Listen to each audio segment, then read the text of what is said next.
السلام عليكم ورحمة الله وبركاته.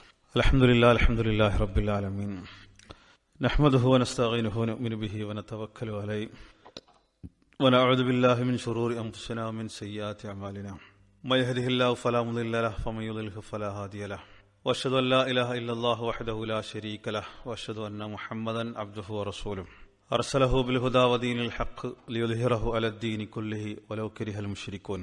اللهم صل على محمد وعلى آل محمد كما صليت على إبراهيم وعلى آل إبراهيم.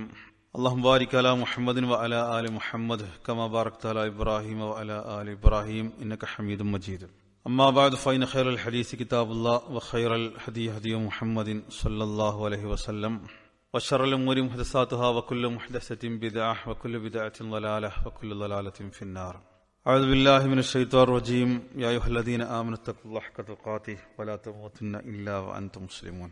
إن أريد إلا الإصلاح ما استطعت وما توفيقي إلا بالله عليه توكلت وإليه أنيب. رب اشرح لي صدري ويسر لي أمري واحلل عقدة من لساني يفقهوا قولي. പ്രിയപ്പെട്ട സഹോദരങ്ങളെ, അല്ലാഹു സുബ്ഹാനഹു വ തആലയുടെ വിധിവിലക്കുകൾ ജീവിതത്തിലുടനീളം അനുധാവനം ചെയ്യണമെന്ന് ആമുഖമായി ഓർപ്പിക്കുകയാണ്. ഷെയ്ഖ് ബിൻ ബാസ് റഹ്മത്തുള്ളാഹി അലൈഹിയുടെ അദ്ദുറൂസുൽ മുഹിമ്മ മയ്യിത്ത് സംസ്കരണവുമായി ബന്ധപ്പെട്ട വിഷയങ്ങളാണ് നമ്മൾ ചർച്ച ചെയ്തുകൊണ്ടിരിക്കുന്നത്. കഴിഞ്ഞ ക്ലാസ്സിൽ പറഞ്ഞിട്ടുണ്ടായിരുന്നത് മയ്യിത്ത് നമസ്കാരത്തിൽ ഇമാമ് നിൽക്കേണ്ട രീതിയെ സംബന്ധിച്ചും മയ്യിത്ത് വെക്കേണ്ട രൂപങ്ങളെ സംബന്ധിച്ചും ഷെയ്ഖ് ബിൻ ബാസിന്റെ ഖൗല് നമ്മൾ വിശദീകരിച്ചു. ഇനി അതിന്റെ ഷറഹാണ് നമുക്ക് നോക്കാനുള്ളത്. ഷെയ്ഖ് ബിൻ ബാസ് പറഞ്ഞിട്ടുള്ള മത്ന് വിശദീകരിച്ചു. ഇനി അതിന്റെ ഷറഹ് നോക്കിക്കോ. അശ്ശറഹു ഖാല റഹ്മഹുല്ലാ. ഷെയ്ഖ് ബിൻ ബാസ് റഹ്മത്തുള്ളാഹി അലൈഹി പറഞ്ഞു, വസുന്നത്തു അൻ യഖിഫൽ ഇമാമു ഹിദാ റഅസിർ റജുലി വവസതൽ മർഅതി. എന്താണ് റസൂലുള്ളാഹി സ്വല്ലല്ലാഹു അലൈഹി വസല്ലമയുടെ സുന്നത്ത്? മയ്യിത്ത് നമസ്കാരത്തിന് ഇമാമ് നിൽക്കേണ്ടത് പുരുഷന്റെ തലയുടെ നേരെയും സ്ത്രീയുടെ മധ്യഭാഗത്തും. മയ്യിത്ത് സ്ത്രീയാണെങ്കിൽ നടുക്ക് നിൽക്കണം. അത് ഷെയ്ഖ് ബിൻ ബാസിന്റെ ഖൗല്. ഇനി അതിന്റെ ഷറഹാണ് പറയാൻ പോകുന്നത്. ലിമാ ജാഫിൽ മുസ്നദി. അതിന്റെ തെളിവ് നോക്കിക്കോ. എന്താണ് അതിന്റെ തെളിവ്? അൻ അബീ ഗാലിബിൽ ഖയ്യാത്ത് ഖാല. അദ്ദേഹത്തിൽ നിന്നുള്ള റിപ്പോർട്ട് മുസ്നദിൽ വന്നിട്ടുള്ളത്, ഷഹിദ്തു അനസ് ബിൻ മാലിക്കിൻ സ്വല്ല അലാ ജനാസത്തി റജുലിൻ. അനസ് റളിയല്ലാഹു അൻഹു പുരുഷന്റെ ജനാസക്ക് വേണ്ടി നമസ്കരിച്ചു. ഞാനതിന് സാക്ഷിയായിരുന്നു. ഫഖാമ ഇൻദ റഅസി. അദ്ദേഹം നിന്നത് തലന്റെ ഭാഗത്താണ്. അത് പുരുഷൻ നമസ്കരിച്ചപ്പോൾ തലന്റെ ഭാഗത്താണ്. തലയുടെ നേരെയാണ് നിൽക്കേണ്ടത്. മയ്യത്ത് മുന്നിലാണ്, മയ്യത്തിന്റെ തലയുടെ ഭാഗത്ത്. ആര്? അനസ് റളിയല്ലാഹു അൻഹു നിന്നത് അവിടെയാണ്. ഫലമ്മാ റുഫിഅത് ഉതിയ ബി ജനാസത്തി ഇംറഅത്തിൻ മിൻ ഖുറൈശിൻ ഔ മിനൽ അൻസ്വാരി. അതിനുശേഷം അത് ഉയർത്തപ്പെട്ട സന്ദർഭത്തിൽ ആ നിസ്കാരം കഴിഞ്ഞു. പിന്നീട് ഖുറൈശികളിൽപ്പെട്ട ഒരു സ്ത്രീയുടെ ജനാസ കൊണ്ടുവന്നു, അല്ലെങ്കിൽ അൻസാറുകളിൽപ്പെട്ട ഒരു സ്ത്രീയുടെ ജനാസ. ഫഖീല ലഹു. അദ്ദേഹത്തോട് പറയപ്പെടുക, അബാ ഹംസ ഹാദിഹി ജനാസത്ത് ഫുലാനത്ത ബിനതി ഫുലാൻ. ഇത് ഇന്ന ആളുടെ മകളാണ്, ഇന്ന മകളുടെ മകളാണ്. ഫസല്ലി അലൈഹ ഫസല്ല അലൈഹ. അതുകൊണ്ട് ഈ സ്ത്രീക്ക് വേണ്ടി താങ്കൾ നിസ്കരിക്കണം. അദ്ദേഹം ആ സ്ത്രീക്ക് വേണ്ടി നിസ്കരിച്ചു. ഫഖാമ വസതഹ. അദ്ദേഹം നിന്നത് ആ സ്ത്രീയുടെ മധ്യഭാഗത്താണ്. ആ വ്യത്യാസം മനസ്സിലായല്ലോ. അപ്പൊ ഇതൊക്കെ നമുക്ക് തോന്നിയതുപോലെ പറയല്ല. അതൊക്കെ എന്താണ്? തെളിവിന്റെ അടിസ്ഥാനത്തിലാണ്. പുരുഷനാകുമ്പോൾ തലയുടെ നേരെ നിൽക്കണം, സ്ത്രീ ആകുമ്പോൾ മധ്യഭാഗത്ത് നിൽക്കണം എന്നൊക്കെ പറഞ്ഞ ഈ തെളിവിന്റെ അടിസ്ഥാനത്തിലാണ്. അപ്പൊ അദ്ദേഹം നിന്നത് മധ്യഭാഗത്താണ്.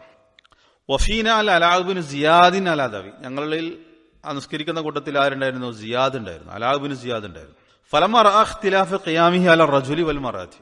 അങ്ങനെ ഈ സ്ത്രീക്കും പുരുഷനും ഇടയിലുള്ള വ്യത്യാസം അദ്ദേഹം കണ്ടപ്പോൾ അദ്ദേഹം ചോദിച്ചു, യാ അബാ ഹംസ ഹകദാ കാന റസൂലുള്ളാഹി സ്വല്ലല്ലാഹു അലൈഹി വസല്ലം യസ്നഉ യഖൂമു മിനർ റജുലി ഹൈസു ഖുംത വമിനൽ മർഅതി ഹൈസു ഖുംത. ഇങ്ങനെയാണോ റസൂലുള്ളാഹി സ്വല്ലല്ലാഹു അലൈഹി വസല്ലം ചെയ്തിരുന്നത്? പുരുഷനാണെങ്കിൽ ഇങ്ങനെയും സ്ത്രീയാണെങ്കിൽ ഇങ്ങനെയും. അല്ലാഹുവിന്റെ റസൂൽ ചെയ്തിരുന്നത് ഇങ്ങനെയായിരുന്നു. ഖാല. അദ്ദേഹം പറഞ്ഞു, നഅം, അതെ. ഖാല. അപ്പൊ അലാബിൻ സിയാദ് ഫൽതഫത ഇലൈന അൽ അലാഹ്. അലാഹ് ഞങ്ങളിലേക്ക് തിരിഞ്ഞു നോക്കി. ഖാല. എന്നിട്ട് അദ്ദേഹം പറഞ്ഞു, ഇഹ്ഫളൂ. എല്ലാവരും പഠിച്ചോളിയും മനസ്സിലാക്കിക്കോളി. ഇഹ്ഫളൂ. തഖ്രീജ് അടിയിൽ കൊടുത്തിട്ടുണ്ട്. അഹ്മദ്, തിർമിദി, ഷെയ്ഖ് അൽബാനി സഹിയാക്കിയിട്ടുണ്ട്. അപ്പൊ ഞങ്ങളിലേക്ക് തിരിഞ്ഞുകൊണ്ട് അലാഹ് എന്ത് പറഞ്ഞു? ഇഹ്ഫളൂ, പഠിച്ചോളി. അപ്പൊ റസൂലുള്ളാഹി സ്വല്ലല്ലാഹു അലൈഹി വസല്ലം അങ്ങനെ ചെയ്തിട്ടുണ്ട്. അതാണ് അനസ് റളിയല്ലാഹു അൻഹു അങ്ങനെ ചെയ്തത്. ഞാൻ അനസിന് തോന്നിയതുപോലെ അദ്ദേഹം നിന്നതല്ല എന്നർത്ഥം. ഇഹ്ഫളൂ എന്ന് പറഞ്ഞാൽ അതാണ്, മനസ്സിലാക്കിക്കോളിയും പഠിച്ചോളി. വഹാദാ യുഫ്അലു മഅൽ കബീരി വസ്സഗീരി. കബീറാണെങ്കിലും സഗീറാണെങ്കിലും ഇങ്ങനെ തന്നെയാണ് ചെയ്യേണ്ടത്. ഇൻ കാനൽ മയ്യിത്തു റജുലൻ യഖഫുൽ ഇമാമു ഇൻദ റഅസിഹി വഇൻ കാന തിഫലൻ യഖലു ഇൻദ റഅസിഹി. ആ പുരുഷനാണെങ്കിൽ തലയുടെ നേരെ, കുട്ടിയാണെങ്കിലോ കുട്ടിയാണെങ്കിൽ എവിടെ നിൽക്കേണ്ടത്? കാലിന്റെ ഭാഗത്തോ? തലയുടെ നേരെ തന്നെ. അതാണ് ഇപ്പൊ പറയുന്നത്. വൈൻ കാനത്ത് ഇംറാത്തുൻ ഔ തിഫ്ലതൻ യഖിഫു ഇൻദ വസതിഹ. സ്ത്രീയാണെങ്കിലും പെൺകുട്ടിയാണെങ്കിലും എവിടെയാണ്? മധ്യഭാഗത്താണ്. അപ്പോൾ സ്ത്രീകൾക്ക് ഒരേ വിധിയാണ്, പുരുഷന്മാർക്ക് ഒരേ വിധിയാണ്. അത് കുട്ടികളാണെങ്കിലും മുതിർന്നവരാണെങ്കിൽ. പുരുഷന്മാരാണെങ്കിൽ തലന്റെ ഭാഗത്ത്, കുട്ടികളാണെങ്കിലും അങ്ങനെ തന്നെ, സ്ത്രീകളാണെങ്കിൽ നടുക്ക്, പെൺകുട്ടികളാണെങ്കിലും അങ്ങനെ തന്നെ. وعندما تصف الجنائز ايضا تصف على هذه الايه بحيث يكون الامام واقفا حذاء راس الرجل ووسط المراه. എത്ര ആളുകളുണ്ടെങ്കിലും ഇങ്ങനെ തന്നെയാണ് വരേണ്ടത്. പുരുഷനാണെങ്കിൽ തലയുടെ നേരെ, സ്ത്രീയാണെങ്കിൽ അവരുടെ മധ്യഭാഗത്തായിട്ടാണ് നിൽക്കേണ്ടത്. وان يكون الرجل مما يلي الامام اذا اجتمعت الجنائز والمراه مما يلي القبلة. ഷെയ്ഖ് ഇബ്നു ബാസിന്റെ ഖൗല്, പുരുഷനും സ്ത്രീ ഉണ്ടെങ്കിൽ പുരുഷനാണ് ഇമാമിന്റെ അടുത്ത് വരേണ്ടത്, അതിനുശേഷമാണ് സ്ത്രീകളെ മയ്യത്ത് വെക്കേണ്ടത്. ഖിബിലയുടെ ഭാഗത്തായിട്ടാണ് അവരുടെ മയ്യത്ത് വെക്കേണ്ടത്. ആദ്യം പുരുഷൻ, പിന്നെ സ്ത്രീ. വലൗ കാന ഫീഹി റജുൽ, അതിന്റെ ശറഹ്.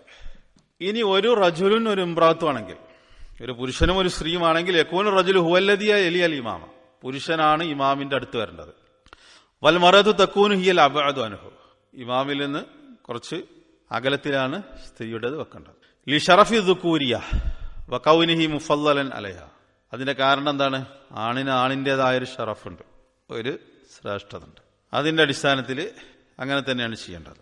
വഅൻ നാഫിഅ അന്ന ഇബ്നു ഉമറ സ്വല്ലല അലാ തിസ്ഇ ജനായിസ ജമീഅൻ, ഇബ്നു ഉമർ റളിയല്ലാഹു അൻഹു 9 ജനാസക്ക് ഒരുമിച്ച് നിസ്കരിച്ചു. ഫജഅല റിജാലു യലൂലൽ ഇമാമ വന്നിസാഉ യലീനൽ ഖിബ്ല ഫസഫഹുന്ന സഫൻ വാഹിദ.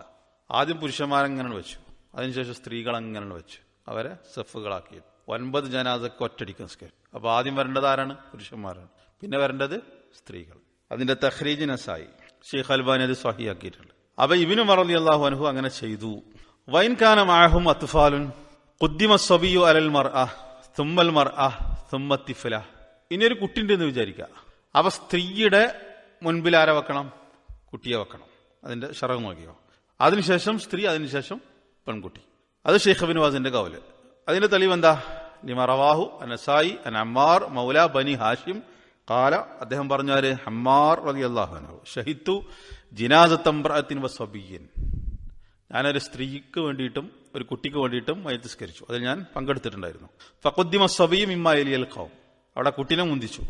ഫവുദിഅത്തിൽ മറഅത്തു വറഅഹു, ആ കുട്ടിക്ക് പിന്നിലാണ് ആരുടെ വെച്ചത്? സ്ത്രീയുടെ മയ്യിത്ത് വെച്ചത്. ഫസുല്ലി അലൈഹിമ, അങ്ങനെ അവർക്ക് രണ്ടുപേർക്കും വേണ്ടിയിട്ട് നിസ്കരിച്ചു. വഫിൽ ഖൗമി അബൂ സഈദ് അൽ ഖുദ്രി, ആ നിസ്കരിച്ച കൂട്ടത്തിൽ ആർക്കുണ്ട്? അബൂ സഈദ് അൽ ഖുദ്രി റളിയല്ലാഹു അൻഹു ഉണ്ട്, ഇബ്നു അബ്ബാസ് ഉണ്ട്, അബൂ ഖതാദ ഉണ്ട്, അബൂ ഹുറൈറ ഉണ്ട്. ഇവരൊക്കെ പ്രഗത്ഭരായിട്ടുള്ള ഈ സഹാബികളൊക്കെ ആ കൂട്ടത്തിലുണ്ടായിരുന്നു. ഫസഅൽതുഹും അൻ ദാലിക, അതിനെ സംബന്ധിച്ച് ഞാൻ അവരോട് ചോദിച്ചു, എന്തിനാണ് അങ്ങനെ ചെയ്തത് എന്നുള്ളത് ചോദിച്ചു. വഖാല, അവർ പറഞ്ഞു അസ്സുന്ന, അതെന്താണ്? സുന്നത്താണ്. എന്താണ് അസ്സുന്ന എന്ന് പറഞ്ഞ അവിടെ അതിന്റെ അർത്ഥം? ചെയ്താൽ കൂലിയുണ്ട്, ചെയ്തിട്ടില്ലെങ്കിൽ കുറ്റമൊന്നുമില്ല, നേരെ തിരിച്ചും വെക്ക, അതാണോ അതിന്റെ അർത്ഥം? അതാണോ അതിന്റെ അർത്ഥം? അല്ല, പിന്നെന്താ? അത് നബി സല്ലല്ലാഹു അലൈഹി വസല്ലം പഠിപ്പിച്ചത് അങ്ങനെയാണ്. നബി സല്ലല്ലാഹു അലൈഹി വസല്ലം പഠിപ്പിച്ചു കാണിച്ചെന്നത് അങ്ങനെയാണ്. ആദ്യം കുട്ടികളുണ്ടെങ്കിൽ, പുരുഷന്മാരുണ്ടെങ്കിൽ ആദ്യം പുരുഷന്മാർ, പിന്നെ കുട്ടികളുണ്ടെങ്കിൽ കുട്ടികളെ വെക്കണം, എന്നിട്ടാണ് സ്ത്രീകളെ വെക്കേണ്ടത്. അപ്പൊ അതങ്ങനെ കാണിച്ചു. അപ്പൊ അത് പറഞ്ഞു അസ്സുന്ന, റസൂലുള്ളാഹി സ്വല്ലല്ലാഹു അലൈഹി വസല്ലമയുടെ ചര്യയാണ്. അങ്ങനെ നബി സല്ലല്ലാഹു അലൈഹി വസല്ലം പഠിപ്പിച്ചത് എന്നാണ് അതിന്റെ അർത്ഥം. തഖ്രീജ് അടിയിൽ കൊടുത്തിട്ടുണ്ട്, നസായി.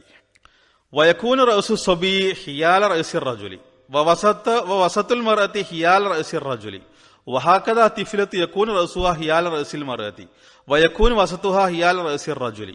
ഷെയ്ഖ് ഇബ്നു ബാസിന്റെ ഖൗല്. അതായത് ഫത്തിഫ്ലു യൂലഉ കർറജുലി വത്തിഫ്ലതു തൂലഉ കൽ മർഅതി കമാ തഖദ്ദമ ബയാനഹു. അതിൽ പ്രത്യേകിച്ചൊന്നുമില്ല. കുട്ടികളെ വെക്കേണ്ടത് പുരുഷന്മാരെ വെക്കുന്നത് പോലെ തന്നെ, പെൺകുട്ടികളെ വെക്കേണ്ടത് സ്ത്രീകളെ വെക്കുന്നത് പോലെ തന്നെ. ആ പുരുഷന്മാരൊക്കെ ഒരു ലൈനിൽ വരും, കുട്ടികളുണ്ടെങ്കിലും ഒക്കെ ഒറ്റ ലൈനിലായിരിക്കും. പിന്നെ സ്ത്രീകളുണ്ടെങ്കിലും ചെറിയ പെൺകുട്ടികളുണ്ടെങ്കിലും ഒരൊറ്റ ലൈനിലായിരിക്കും. മനസ്സിലായല്ലോ? ഇമാമ് നിൽക്കുന്നത് പുരുഷന്റെ തലിന്റെ നേരെ, പുരുഷന്റെ തലിന്റെ നേരെയാണ് സ്ത്രീകളുടെ മധ്യഭാഗം വരിക ഒരുമിച്ച് നിസ്കരിക്കുകയാണെങ്കിൽ. മനസ്സിലാണ്ടല്ലോ? ഇമാമ് നിൽക്കുന്നത് പുരുഷന്റെ തലിന്റെ നേരെ, ആ പുരുഷന്റെ ഒരേ ലെവലിലായിരിക്കും കുട്ടികളൊക്കെ ഉണ്ടാകുക. ഇനി സ്ത്രീകളുണ്ടെങ്കിൽ സ്ത്രീകളെ വെക്കേണ്ടത് അവരുടെ മധ്യഭാഗം ഈ പുരുഷന്റെ തലിന്റെ നേരെ. അതിന് പെൺകുട്ടികളുണ്ടെങ്കിൽ ഒക്കെ അങ്ങനെ തന്നെ. അതെല്ലാം ഒരേ ലെവലിൽ വരും, അതെല്ലാം കറക്റ്റാവും. അപ്പൊ ഒന്നിലധികം ജനാസകളുണ്ടെങ്കിൽ അങ്ങനെയാണ് ചെയ്യേണ്ടതെന്ന് അർത്ഥം. അപ്പൊ ഇതിന്റെയൊക്കെ തെളിവുകളും കാര്യങ്ങളും പറഞ്ഞു. വയകൂൻ മുസല്ലൂന ജമീഅൻ ഖൽഫൽ ഇമാമി ഇല്ലാ അൻ യകൂന വാഹിദൻ ലം യജിദു മകാനൻ ഖൽഫൽ ഇമാമി ഫഇന്നഹു യഖിഫു അൻ യമീനി. അവിടെ മയ്യിത്ത് നിസ്കരിക്കാൻ വരുന്ന ആളുകളൊക്കെ നിൽക്കേണ്ടത് ഇമാമിന്റെ പിന്നിലാണ്. ഇനി സ്ഥലമില്ലെങ്കിൽ എന്ത് ചെയ്യാം? ഇമാമിന്റെ വലത് ഭാഗത്ത് നിൽക്കാം, അതിന് വിരോധമല്ല. മയ്യിത്ത് നിസ്കാരത്തിൽ നിൽക്കേണ്ട രീതിയെ കുറിച്ചാണ് പറയുന്നത്. അത് ഷെയ്ഖ് ഇബ്നു ബാസിന്റെ കൗല്. ഫി ഹദീസി സ്വലാത്തിൻ നബി അല നജ്ജാഷിക്ക് വേണ്ടി നബി സല്ലല്ലാഹു അലൈഹി വസല്ലം നിസ്കരിച്ച ആ ഹദീസിൽ പറയുന്നുണ്ട്, ഖാല സുമ്മ തഖദ്ദം ഫസഫു ഖൽഫഹു ഫകബ്ബറ അർബഅൻ. അവര് റസൂലുള്ളാഹി സ്വല്ലല്ലാഹു അലൈഹി വസല്ലം മുന്നിലേക്ക് വന്നു, അവർ അദ്ദേഹത്തിന്റെ പിന്നിൽ സഫ് വന്നു, 4 തക്ബീറുകൾ ചൊല്ലി എന്ന് പറയുന്ന റിപ്പോർട്ട് നേരത്തെ അത് ഉദ്ധരിച്ചിട്ടുണ്ട്. വമൻ ലം യജിദ് മകാനൻ ഫി സുഫൂഫി സ്വല്ല അൻ യമീനിൽ ഇമാം. സ്ഥലമില്ലെങ്കിൽ എന്ത് ചെയ്യാം? ഇമാമിന്റെ വലത് ഭാഗത്ത് നിൽക്കാം. അപ്പോ മയ്യത്ത് നിസ്കാരത്തില് ഇമാമ് നിൽക്കേണ്ട രൂപം, മയ്യത്ത് വെക്കേണ്ട രൂപമാണ് ഈ അധ്യായത്തിൽ പഠിച്ചത്. ഇത് കൃത്യമായി മനസ്സിലാക്കി കഴിഞ്ഞാൽ പിന്നെ ഒരു വിശ്വാസം ഉണ്ടാവില്ല. ഇല്ലെങ്കിൽ ഒന്നിലധികം മയ്യത്തുകൾ ഉണ്ടെങ്കിൽ പിന്നെ ആ പള്ളിയിൽ ആകെ ബഹളായിരിക്കും. ആകെ ബഹളം. എന്തുകൊണ്ടാ? എൽമില്ലാത്തത് കൊണ്ടാണ്. എൽമില്ലാത്തത് കൊണ്ടാണ്. മനുഷ്യന്മാർക്ക് ദുനിയാവിലെ സകല കാര്യങ്ങളെ കുറിച്ചും അറിയും ചെയ്യാൻ പഠിച്ചിട്ടുണ്ടാവും. എല്ലാത്തിനെ കുറിച്ചും വിവരം ഉണ്ടാവും. കൊറോണന്റെ സന്ദർഭത്തിൽ, അതേപോലെ തന്നെ വേറെ ചില പകർച്ചവ്യാധികളൊക്കെ ഉണ്ടായ സന്ദർഭത്തിൽ പല പള്ളികളിലും തർക്കമായിരുന്നു. മയ്യത്ത് എങ്ങനെ വെക്കേണ്ടത് എന്നുള്ളത് അറിയില്ല. ആലോചിച്ച് നോക്കണം. ഇത് 1-2 ആളുകളെ കുറിച്ചല്ല ഒരു മഹല്ലിലെ ആളുകളെ കുറിച്ചാണ് നമ്മൾ ഈ പറയുന്നത്.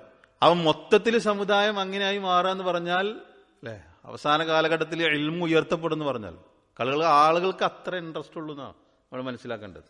ഒരു മഹല്ലിൽ ഒരു 100 ആൾ 200 ആൾ പങ്കെടുക്കുന്ന ഒരു മഹല്ലിൽ, ഏറ്റവും ചുരുങ്ങിയത് ഞാൻ പറയണത്, അവിടെ ഒരാൾക്ക് പോലും ഇത് അറിയില്ല എന്ന് പറഞ്ഞാൽ അത് പോട്ടെ.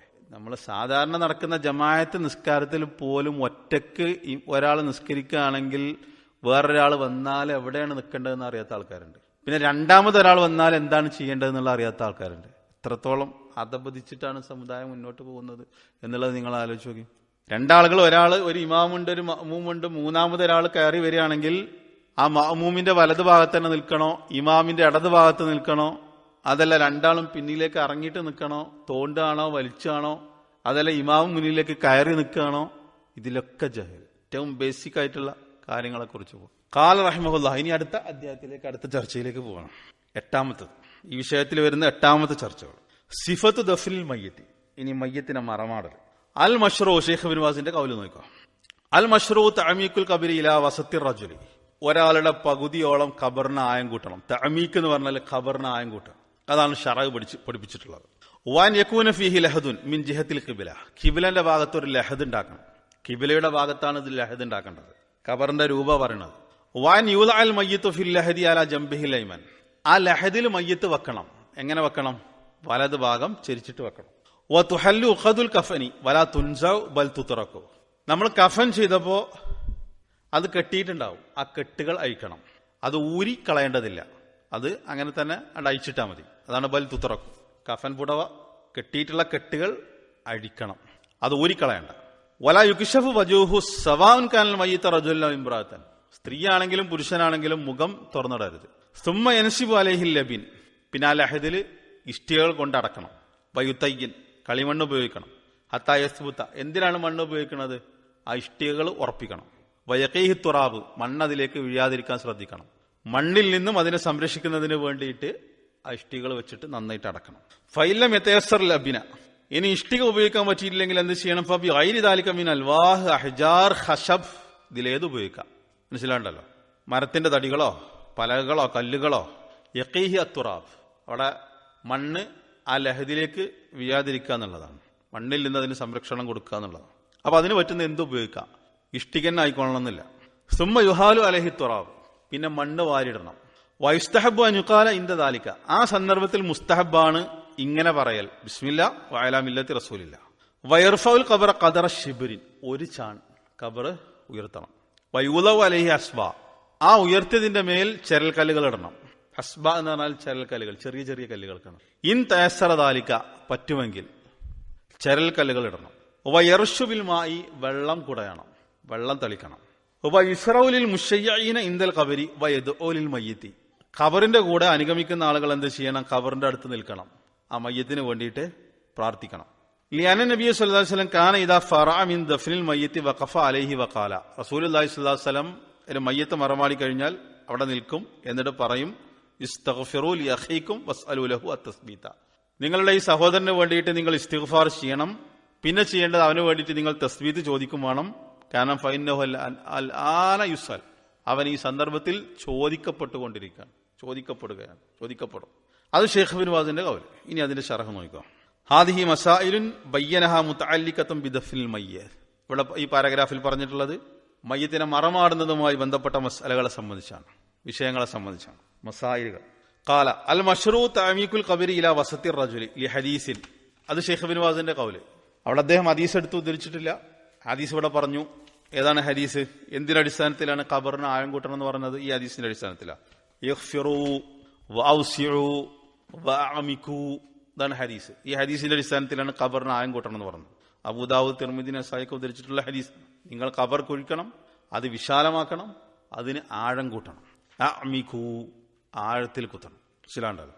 വലം യഅ്തിയാനി നബി സല്ലല്ലാഹു അലൈഹി വസല്ലം ഹദ്ദുൻ ഫി തഅമീകി.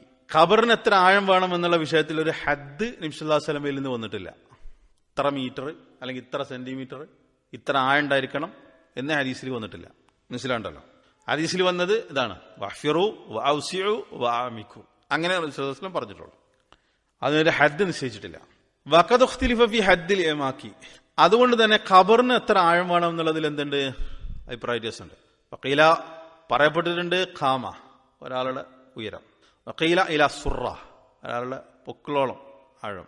വഖീല ലാ ഹദ്ദ ലിയമാക്കി, അതേപോലെ തന്നെ അതിന് ആഴത്തിന് പരിധി വെച്ചിട്ടില്ല എന്നുള്ളതും പറയപ്പെട്ടിട്ടുണ്ട്. അങ്ങനെയുള്ള വ്യത്യസ്തമായിട്ടുള്ള അഭിപ്രായങ്ങൾ ഇതിൽ വന്നിട്ടുണ്ട്. കാരണം എന്തുകൊണ്ടാണ്? റസൂലുള്ളാഹി സ്വല്ലല്ലാഹു അലൈഹി വസല്ലമയിൽ നിന്ന് ഖബറിന് ഇത്ര ആഴം വേണം എന്നുള്ളത് വരാത്തത് കൊണ്ടാണ്. അഖ്റജ ഇബ്നു അബീ ശൈബ അൻ ഉമർ ബിൻ ഖത്താബ് റളിയല്ലാഹു അൻഹു. ഇബ്നു അബീ ശൈബ ഉമർ റളിയല്ലാഹു അൻഹുവിൽ നിന്ന് ഉദ്ധരിച്ചിട്ടുണ്ട്. അന്നഹു ഔസ ഉമറു അൻ യുജ്അല ഉംഖ ഖബരിഹി ഖാമതൻ വബസ്തതൻ. ഉമർ റളിയല്ലാഹു അൻഹു വസിയത്ത് ചെയ്തു. എന്തിന്? ഖബറിന്റെ ആഴം കൂട്ടാൻ. എങ്ങനെ? ഖാമതൻ വബസ്തതൻ. എന്താ പറഞ്ഞ? ഖാമതൻ വബസ്തതൻ. ഡിക്ഷണറി എടുത്ത് വെച്ച് നോക്കിയാൽ നീളവും വീതി. അവിടെ ഖാമതൻ വബസ്തതൻ.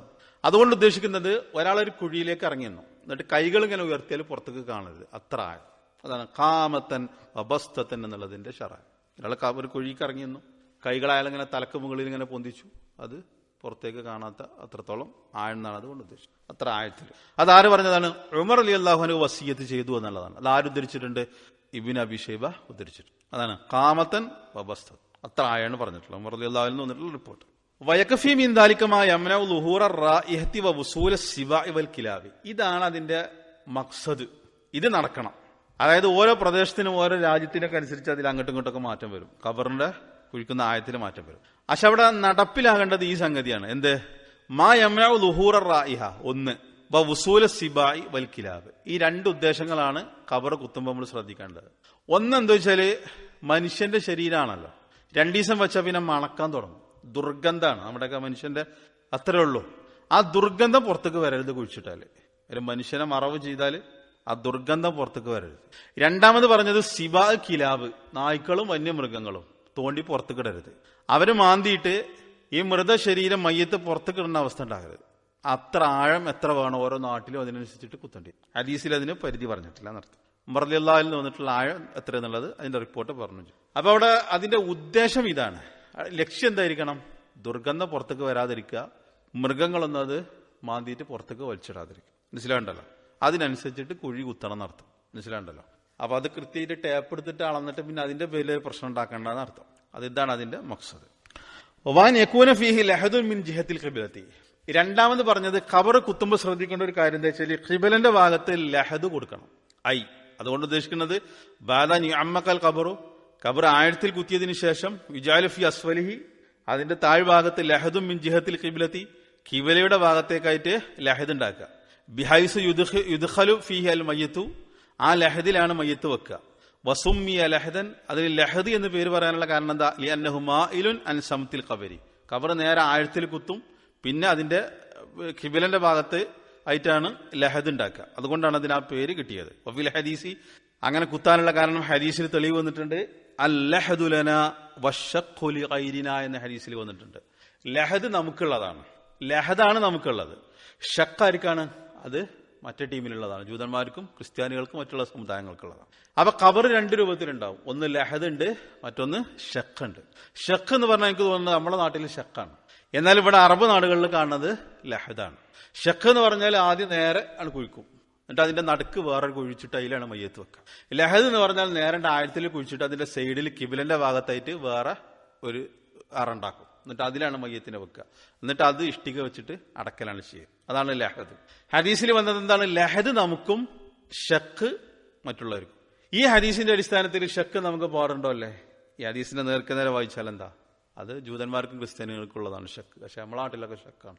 ആഴത്തിൽ കുത്തിരി പിന്നെ അതിന്റെ നടുക്ക് വേറെ കുഴിച്ചിട്ട് അതിലാണ് മയ്യത്ത് വെക്കൽ. ഇത് രണ്ടും ജായിസാണ് എന്നുള്ള കാര്യത്തിൽ ഉലമാക്കൾക്കിടയിൽ എന്തെങ്കിലും അഭിപ്രായ വ്യത്യാസമല്ല. അതാണ് ഗൂഗിൾ വെച്ചിട്ട് സെർച്ച് ചെയ്താൽ ഇത് പറ്റില്ല എന്നുള്ളതാ കിട്ടുക. ഈ ഹദീസിനെ വിശദീകരിച്ചുകൊണ്ട് ഉലമാക്കൾ പറഞ്ഞിട്ടുള്ളത് രണ്ടും ജായിസാണ്. കാരണം രണ്ടും നബി സ്വല്ലല്ലാഹു അലൈഹി വസല്ലമയുടെ കാലഘട്ടത്തിൽ തന്നെ ഉണ്ടായിട്ടുണ്ട്. അതുകൊണ്ട് രണ്ടും ജായിസാണ്. അവർ ഷക്കും കുത്തിയിട്ടുണ്ട്, ലഹദും കുത്തിയിട്ടുണ്ട്. എന്നാൽ അഫ്ളൽ ഏതാണെന്നുള്ള കാര്യത്തിലാണ് തർക്കം. അത് ലഹദാണെന്നുള്ളതാണ് മൊത്തത്തിൽ ഉലമാക്കൾ പറഞ്ഞത്. റസൂലുള്ളാഹി സ്വല്ലല്ലാഹു അലൈഹി വസല്ലമക്ക് വേണ്ടിയിട്ട് ലഹദാണ്. അതുമായിട്ട് ബന്ധപ്പെട്ട സംഭവങ്ങളുണ്ട്. അവിടെ ഷക്ക് കുഴിക്കുന്ന ആളുണ്ടായിരുന്നു, ലഹദ് കുഴിക്കുന്ന ആളുണ്ടായിരുന്നു. രണ്ടാളത്തേക്കും ആളുകളെ പറഞ്ഞു എന്നൊക്കെ പറഞ്ഞിട്ടൊരു സംഭവമൊക്കെ ഹദീസിൽ വന്നിട്ടുണ്ട്. ആദ്യം ആരത്തേക്ക് ആളെത്തുന്ന അയാൾ വരട്ടെ, എന്നിട്ട് അയാൾ കുത്തട്ടെ. ലഹദിന്റെ അടുത്തേക്കാണ് ആദ്യം ആളെത്തിയത്, അയാൾ വന്നിട്ട് കുത്തി. അതുമായിട്ട് ബന്ധപ്പെട്ട വേറെ സംഭവങ്ങൾ വന്നിട്ടുണ്ട്. അപ്പൊ അത് ഒക്കെ പറഞ്ഞ് നമ്മൾ വിശദീകരിക്കാൻ നടക്കുമല്ലോ. അപ്പൊ രണ്ടും ജായിസാണ്. ലഹദ് മനസ്സിലായല്ലോ. കിബിലന്റെ ഭാഗത്തേക്ക് ചെരിച്ചിട്ട് വേറൊരു അറണ്ടാക്കും. ആ അറയിൽ ചെരിച്ച് കിടത്തലാണ്. അതാണ് ലഹദ്. നമ്മുടെ നാട്ടിൽ ആദ്യം കബറ കുത്തും, എന്നിട്ട് അതിന്റെ നടുക്കാണ്. ഇത് നടുക്കല്ല ലഹദ്, അതിന്റെ കിബിലന്റെ ഭാഗത്ത് ചെരിച്ചിട്ട്. നിങ്ങളത് യൂട്യൂബിൽ നോക്കിയാൽ മതി. അതിന്റെ തഹരീജ് അടിയിൽ കൊടുത്തിട്ടുണ്ട്. ആബുഹമ്മറിൽ പോയി നോക്കിയാൽ കബർ സന്ദർശനം. നമ്മളോടൊക്കെ അതാണ് ലഹദ്. തഹരീജ് അബൂദാവൂദ്, തിർമിദി, നസായി, ഇബ്നു മാജ ഉദ്ധരിച്ചിട്ടുണ്ട്. വൈജ്അലുൽ മയ്യിത്ത് അലാ ജംബിഹിൽ ഐമൻ. എന്നിട്ട് ആ ലഹദിൽ എന്ത് ചെയ്യണം? മയ്യത്തിന്റെ വലത് ഭാഗത്തെ ചെരിച്ച് കിടത്തണം. വജഹു ഖുബാലത്തിൽ ഖിബല, മയ്യത്തിന്റെ മുഖം കിബിലക്ക് നേരെ. വഅലാ ഹാദാ ജറ അമലു അഹ്ലിൽ ഇസ്ലാം മിൻ അഹദി റസൂലില്ലാഹി സ്വല്ലല്ലാഹു അലൈഹി വസല്ലം. ഇങ്ങനെയാണ് റസൂലുള്ളാഹി സ്വല്ലല്ലാഹു അലൈഹി വസല്ലമയുടെ കാലഘട്ടം മുതൽക്ക് മുസ്ലിങ്ങൾ ചെയ്തു പോന്നിട്ടുള്ളത്. വഫിൽ ഹദീസി ഫി അദ്ദി നബി ലിൽ കബായിരി, കബായിറുകൾ എണ്ണുന്ന കൂട്ടത്തിൽ നബി സല്ലല്ലാഹു അലൈഹി വസല്ലം പഠിപ്പിച്ചിട്ടുണ്ട്. വസ്തിഹ്ലാലുൽ ബൈത്തുൽ ഹറാം, ബൈത്തുൽ ഹറാമിൽ അനുവദനീയമായി കാണുക. അവിടെ കുറെ കാര്യങ്ങളെ ഹറാമാക്കിയിട്ടുണ്ട്. ആ ഹറാമാക്കിയ കാര്യങ്ങളെ അനുവദനീയമായി കാണല് അത് കബായറുകളിൽപ്പെട്ടതാണ്. ആ ബൈത്തുൽ ഹറാം എന്താണ്? ഖിബിലത്തിക്കും, നിങ്ങളുടെ കിബിലയാണ്. അഹ്യാഅൻ വ അംവാതൻ, നിങ്ങളുടെ കിബില എന്ന് പറഞ്ഞാൽ നിങ്ങളിൽ ജീവിച്ചിരിക്കുന്നവരുടെ കിബിലയാണത്, നിങ്ങളിൽ മരിച്ചവരുടെയും കിബിലയാണത്. ആ ഹദീസിന്റെ അടിസ്ഥാനത്തിൽ എന്ത് ചെയ്യണം? മരിച്ചാലും കിബിലക്ക് നേരെ, വലത് ഭാഗം ചിരിച്ചു കിടത്തുക, മുഖം കിബിലക്ക് നേരെ. അത് ഈ ഹദീസിന്റെ അടിസ്ഥാനത്തിലാണ് അത് പറഞ്ഞിട്ടുള്ളത്. അബൂദാവൂദ് ഉദ്ധരിച്ചിട്ടുള്ള ഹദീസ്. അപ്പോ ബൈത്തുൽ ഹറാം എന്നുള്ളത് നിങ്ങളുടെ ജീവിച്ചിരിക്കുന്നവരുടെ കിബിലയാണ്, മരിച്ചവരുടെയും കിബിലയാണ് എന്നുള്ളതിന്റെ ഹദീസിന്റെ അടിസ്ഥാനത്തിലാണ്. ഷെയ്ഖ് അൽബാനി അത് ഹദീസ് ഹസനാക്കിയിട്ടുണ്ട്. വതുഹല്ലു ഖദുൽ കഫൻ വലാ തുൻസഉ ബൽ തുത്രഖു. അപ്പൊ ഇതെന്ത് ചെയ്യണമെന്നുള്ളത്, അന്തം വിട്ട് നിൽക്കണ്ട. ആ കഫൻ കെട്ടിയിട്ടുള്ള ആ കെട്ടുകൾ അയക്കണം. അത് ഊരിക്കളയണമെന്നില്ല, ജസ്റ്റ് അതൊന്ന് അയച്ചിട്ടാൽ മതി. വൽ തുത്രഖ്, അതിന്റെ ഷറഹ് ലിൽ ഇസ്തിഗ്നാഇ അൻഹ, ഇനി അത് വേണ്ട. വലി വറൂദി ബഅലിൽ ആസാരി ഫീ ദാലിക അൻ ബഅലി താബിഈൻ, കാരണം ചില താബിഈങ്ങളിൽ നിന്ന് ആ വിഷയത്തിൽ ആസാറുകൾ വന്നിട്ടുണ്ട്. തുഫീദു അൻ ഹാദൽ അംറ കാന മഅറൂഫൻ ഇൻദ സലഫി. അങ്ങനെ ആ കഫന്റെ കെട്ടുകൾ അയച്ചു മാറ്റുക, അയച്ചിടുക എന്നുള്ളത് എന്താണ്? സലഫുകൾക്കിടയിൽ മഅറൂഫായിരുന്നു എന്നുള്ളതാണ്, അറിയപ്പെട്ടൊരു കാര്യമാണ്. അപ്പൊ ആ കഫൻ ബുടവനെ കെട്ടിയിട്ടുണ്ടാവും, ആ കെട്ടുകൾ അങ്ങനെ അയച്ചിട്ടാൽ മതി, അത് ഊരി കളയേണ്ടതല്ല. അത് ചെയ്യണത് അത് പാറിപ്പോകാതിരിക്കാനാണ്. ആ കഫൻ ചെയ്ത വസ്ത്രം പാറിപ്പോകാതിരിക്കാൻ വേണ്ടിയിട്ടാണ് നമ്മളത് കെട്ടുന്നത്. 2-3 സ്ഥലത്ത് കെട്ടിടും. ആ കെട്ടുകളുണ്ട് ജസ്റ്റ് അയച്ചിട്ടാൽ മതി. അപ്പൊ അതെന്താണ്? സലഫുകൾക്കിടയിൽ അങ്ങനെ അറിയപ്പെട്ടിരുന്നു എന്നുള്ളതാണ്. അത് ഊരി ഒഴിവാക്കണം എന്നില്ല, ജസ്റ്റ് ആ കെട്ടുകൾ അയച്ചിട്ട്. സുനൽ കുബറയിൽ അത് ഉദ്ധരിച്ചിട്ടുണ്ട്. അതിന്റെ കാരണം പറഞ്ഞിട്ടുണ്ട്. ബാബു അഖദിൽ അഖ്ഫാൻ, കഫന്റെ വസ്ത്രങ്ങൾ അത് കെട്ടൽ. ഇന്ദ ഖൗഫിൽ ഇന്തിഷാർ, ആ വസ്ത്രങ്ങൾ പാറിപ്പോകുമെന്ന് ഭയപ്പെട്ടാൽ. വഹല്ലിഹ ഇദാ അദ്ഖലഹു അൽ ഖബർ, ഖബറിൽ അത് പ്രവേശിച്ചാൽ അത് ഒഴിവാക്കൽ, അത് പിന്നെ അഴിച്ചു കളയലും. ഖബറിൽ അത് പ്രവേശിച്ചു കഴിഞ്ഞാൽ പിന്നെ ആ പേടിയില്ലല്ലോ. അപ്പൊ അതിനു വേണ്ടിയിട്ടാണ് അത് ചെയ്യുന്നത്. മനസ്സിലായല്ലോ? അതൊക്കെ ആവശ്യത്തിനനുസരിച്ചിട്ട് ചെയ്യാണ്. വലാ യുക്ഷഫു വജൂഹു സവാഉൻ കാനൽ മയ്യിത്ത് റജുലൻ ഔ ഇംറഅത. മനസ്സിലായല്ലോ? മുഖം തുറന്നിടേണ്ട കാര്യമല്ല, സ്ത്രീയാണെങ്കിലും പുരുഷനാണെങ്കിലും മുഖം തുറന്നിടരുത്. ലിയാദമി വറൂദിമാ യദുല്ലു അലാ മശ്റൂഇയത്തി കശ്ഫിഹി, കാരണം അങ്ങനെ മുഖം തുറന്നിടണം എന്ന് പറയുന്ന വിഷയത്തിൽ തെളിവുകളൊന്നും വന്നിട്ടില്ല. ആ മുഖം തുറന്നിടേണ്ട കാര്യമില്ല. സുമ്മയുൻസബു അലൈഹി ലബിൻ വയുതയ്യൻ ഹത്താ യസ്ബുത വയഖീഹി തുറാബ്, പിന്നെ ഇഷ്ടികൾ വെച്ചുകൊണ്ട് ആ ലഹദ് അടക്കണം. കളിമണ്ണ് ഉപയോഗിക്കണം, മണ്ണ് ഉപയോഗിച്ചിട്ട് അടക്കാൻ പറ്റുമെങ്കിൽ അങ്ങനെ. എങ്ങനെയാണെങ്കിലും വേണ്ടില്ല, ആ മണ്ണ് അതിന്റെ ഉള്ളിലേക്ക് ചെല്ലരുത്. ഐ വിഖായത്തൻ ലിൽ മയ്യത്തി, അതെന്തിനാണ് ഇഷ്ടികൾ വെച്ചിട്ട് അടക്കണം എന്ന് പറഞ്ഞത്? മയ്യത്തിന് സംരക്ഷിക്കുന്നതിന് വേണ്ടിയിട്ടാണ്. ഇതാ ഉഹീല അലൈഹി തുറാബു, അതിലേക്ക് മണ്ണിടുമ്പോ ലിയല്ലാ യദ്ഖുല ശൈഉം മിൻഹു ഫിൽ ലഹദി, ആ ലഹദിലേക്ക് ഒരു തരി മണ്ണ് പോലും വീണു പോകാതിരിക്കാൻ വേണ്ടിയിട്ടാണ് അങ്ങനെ ചെയ്യുന്നത്.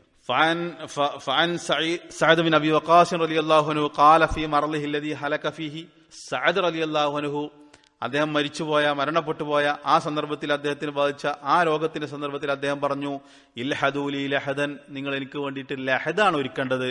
വൻസിബു അലയ്യ ലബിൻ, ആ ലഹദ് നിങ്ങൾ ഒരുക്കിയതിനു ശേഷം, അതിൽ നിങ്ങൾ എന്നെ കടത്തിയതിനു ശേഷം നിങ്ങൾ അവിടെ ആ ലഹദ് ഇഷ്ടികകൾ കൊണ്ട് അടക്കണം. നസ്ബൻ കമാസുനി അബി റസൂലില്ലാഹി സ്വല്ലല്ലാഹു അലൈഹി വസല്ലം, ആ ഇഷ്ടികൾ അവിടെ നാട്ടിവെക്കണം റസൂലുള്ളാഹി സ്വല്ലല്ലാഹു അലൈഹി വസല്ലമക്ക് വേണ്ടി ചെയ്തതുപോലെ എന്നുള്ളത് ആര് പറഞ്ഞിട്ടുണ്ട്? സഅദ് ബിൻ അബി വഖാസ് റളിയല്ലാഹു അൻഹു പറഞ്ഞിട്ടുണ്ട്. അപ്പോൾ ഓരോന്നിനും ഇസ്ലാമിന്റെ ഇത്രത്തോളം വ്യക്തമായിട്ടുള്ള കാര്യങ്ങളിലെ ഒരു മതത്തിലോ ഒരു ദർശനത്തിലോ കാണില്ല. ഒരു മയ്യത്ത് കബർക്ക് വെക്കുമ്പോൾ ആ ഖബറിന്റെ രീതികൾ പോലും പറഞ്ഞു തരാണ്, പഠിപ്പിച്ചു തരാണ്. ഇത്രത്തോളം സുവ്യക്തമായിട്ടുള്ള അല്ലെ മനോഹരമായിട്ടുള്ള കാര്യങ്ങൾ പഠിപ്പിച്ചിട്ടുള്ള ഒരു മതം ഓരോ വിഷയങ്ങളെ സംബന്ധിച്ച്. അപ്പൊ ആ ഇഷ്ടികകൾ വെക്കുന്ന കാര്യം പോലും പറയും, ശരിക്ക് വെച്ചിട്ട് അത് അടക്കണം എന്നുള്ളതാണ്.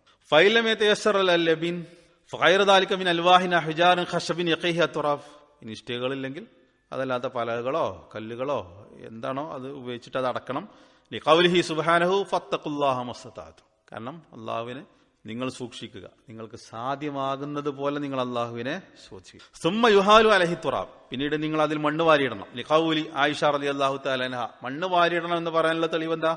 ആയിഷ റളിയല്ലാഹു തആല അൻഹ പറഞ്ഞിട്ടുണ്ട്, ആ മയ്യത്ത് അത് മറമാടുന്ന സന്ദർഭത്തിൽ അതിലേക്ക് മണ്ണ് വാരിയിടണം എന്ന് പറയാനുള്ള കാരണം മാ അലിംന, ആയിഷ റളിയല്ലാഹു തആല അൻഹ പറയുന്നത് ഞങ്ങൾ അറിഞ്ഞിട്ടില്ല, ബിദഫ്നി റസൂലുള്ളാഹി സ്വല്ലല്ലാഹു അലൈഹി വസല്ലം, റസൂലുള്ളാഹി സ്വല്ലല്ലാഹു അലൈഹി വസല്ലമയെ മറമാടുന്നത്, ഹത്താ സമീന, ഞങ്ങൾ കേൾക്കുന്നത് വരെ, സൗത്തൽ മസാഹി, മസാഹിന്റെ ശബ്ദം കേൾക്കുന്നത് വരെ. മസാഹി എന്ന് പറഞ്ഞാല് ആ കുഴിക്കുന്ന കൈക്കോട്ടുകൾ, കോടാലികൾ, ഇതിന്റെയൊക്കെ സൗണ്ടുകൾ ഞങ്ങൾ ഇങ്ങനെ കേൾക്കുന്നത് വരെ, ആ സൗണ്ടുകൾ ഞങ്ങൾ ഇങ്ങനെ കേട്ടിരുന്നാണ് അതിന്റെ ഒച്ചപ്പാടും ബഹളവും ആയിഷ റളിയല്ലാഹു തആല അൻഹ പറയണം. അപ്പൊ ആ മണ്ണ് വാരിയിടുന്ന ആ ശബ്ദം. വലി കൗലി ഫാത്തിമ, അതേപോലെ തന്നെ ഫാത്തിമ റളിയല്ലാഹു തആല അൻഹ പറഞ്ഞിട്ടുണ്ട്, ഒരു ഹദീസിന്റെ ബാക്കി ഭാഗമാണ്.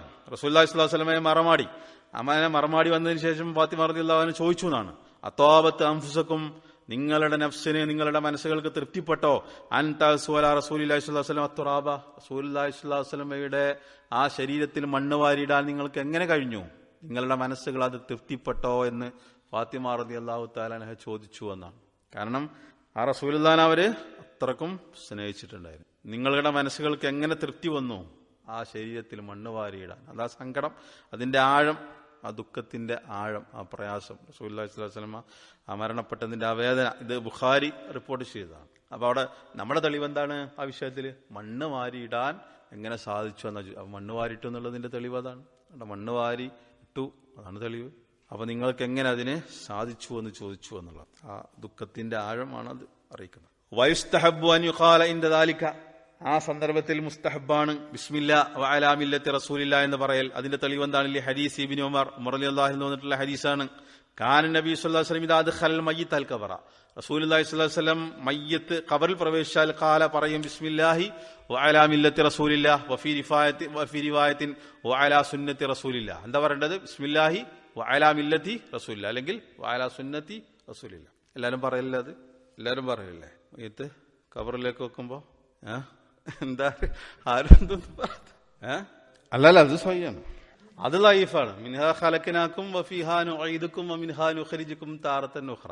അത് ലൈഫാണ്. ഞാൻ ചോദിക്കാനുള്ള കാരണം അതല്ല, എല്ലാരും പറയലില്ലെന്ന് ചോദിച്ചപ്പോ എല്ലാരും തലയാട്ടിയ.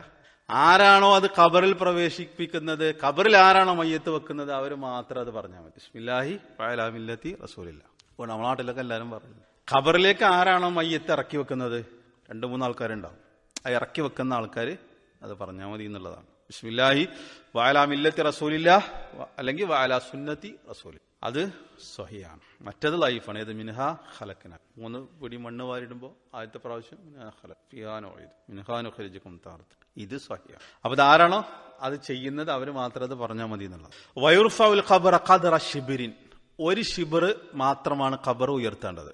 മുസന്നമൻ അല ഹൈഅത്തിസ് സനാം, മുസന്നം എന്ന് പറഞ്ഞാല് ഒട്ടകത്തിന്റെ പൂഞ്ഞുണ്ടല്ലോ, അതിനാണ് അത്. ആ രൂപത്തിലാണ് ഖബർ ഉയർത്തേണ്ടത്. അറിയാലോ, ഇങ്ങനെ കൂനാക്കിയിട്ട് 1 ചാണ് ഉയർത്തണം.